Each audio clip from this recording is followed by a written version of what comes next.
The brain drain. I've got something to tell you about your brain. It affects you and your customers. That thing, it's called the brain drain. Your brain's primary job is to help you survive. When you process information, it demands more energy, and your brain has to burn extra calories. And your brain does not like that. So it's going to save energy by cutting down thinking. When you understand how this works, you'll be able to see how to approach your customers differently and the changes that you can make to your website, menus, and prices to help them choose you. Every day we wake up, and if we've had a good night of sleep, we start the day with a full mental battery of thinking power. Just like this judge, we're primed and ready to make decisions. However, every single thing we do, every decision we make, everything we consider, drains this battery. In psychology, this is called cognitive depletion. That means that if you need to make big decisions or do some hardcore learning, you're best to do it when your brain is fresh. As we get tired, our brains drain of energy, and we're much more likely to roll with the status quo and do what we've always done.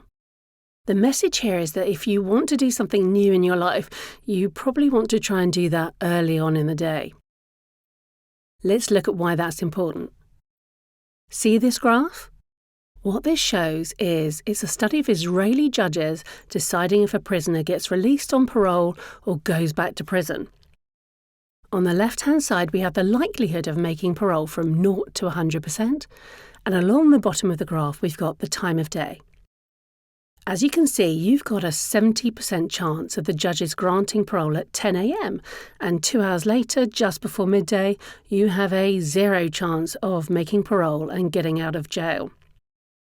However, 30 minutes later, you have a nearly 70% chance of getting out of jail.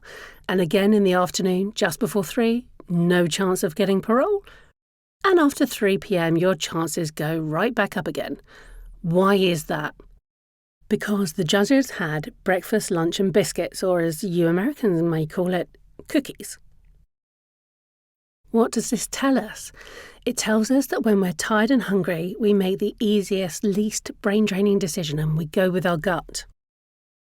Which in this case is to send people back to jail rather than to think about the complexity of what's in front of us. The judges here are confusing their hunger and their need for a break with their feelings about the prisoner and whether they should get parole. If you've ever been around an IKEA store or any huge department store, you'll notice that happy couple in front of you who start the journey around the store in perfectly healthy relationships, and by the time they get to the checkout, they're killing each other. Why? Probably because they didn't eat before they went around the store, but also because looking at different furniture options and then going through the marketplace with hundreds of small things to buy like candles, it weighs on the brain's decision-making powers.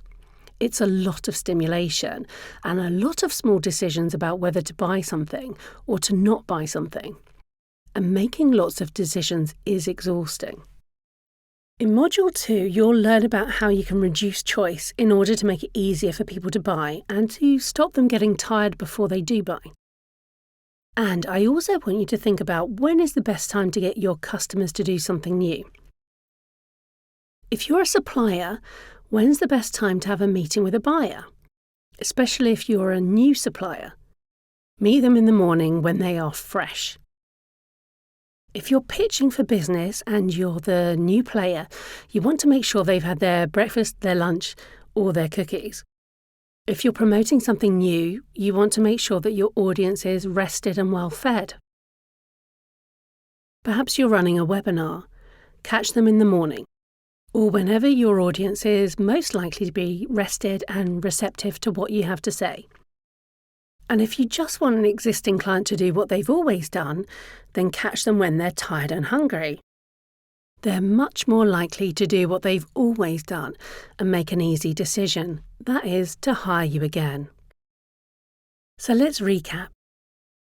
Your brain gets tired, you can refuel with sleep breaks and refreshments.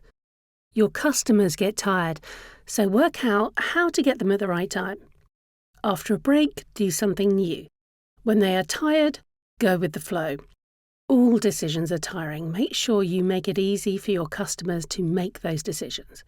Too tired to make a decision equals no decision.